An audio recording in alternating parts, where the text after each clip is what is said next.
Strunk and White Part 1, Elementary Rules of Usage. So the reading for this lecture is Strunk and White Part 1, Elementary Rules of Usage. In particular, I'd like you to review rule number 1 about apostrophes, number 9, which is the number of the subject determines the number of the verb, and number 10, pronouns. Strunk and White also do commas like from 2 to 8, but I don't like what they do on those. I have a better suggestion, I think. So this lecture is going to be about apostrophes.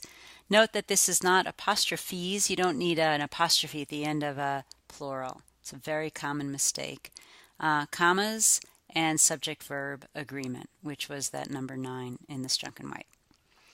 When to use an apostrophe. An apostrophe is used to show possession.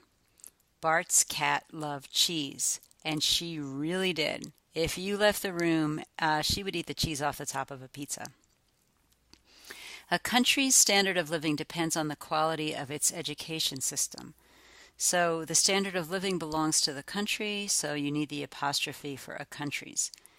However, you don't need the apostrophe for the its because some words are possessive without the apostrophe. Its is an example, hers, theirs. The other time that you use an apostrophe is for conjunctions. It's definitely going to rain. Don't jump.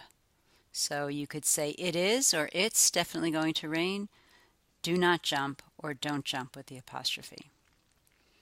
So how do you know if it's with an apostrophe or it's without it?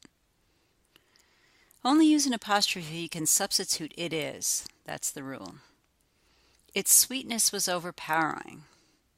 Or its sweetness was overpowering. It is sweetness was overpowering. No, that's not right. You don't mean it is sweetness was overpowering. You mean its sweetness was overpowering.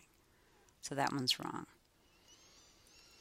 There's another time that you use an apostrophe, and that's to denote a plural of an acronym or decade. Student GPAs have risen in the last decade. I don't like the fashion of the 1980s. I lived it. Okay, but it is optional. It's optional whether you need the apostrophe on the acronym. Student GPAs have risen in the last decade. I don't like the fashion of the 1980s. It's cleaner without the apostrophe unless you have an instructor or, a boss or whatever, or someone who insists on it. I would recommend doing without. When you absolutely don't want to use an apostrophe is for plural words, unless there is possession. So students do very well on standardized tests in those countries.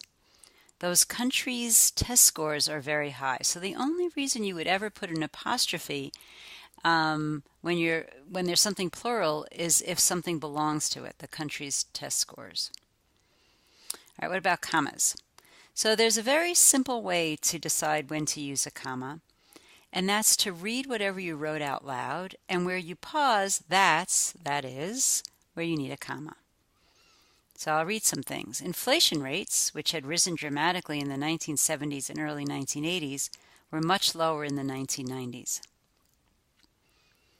Edward Tuftay's book, The Visual Display of Quantitative Information, demonstrates the appeal of attractive graphics.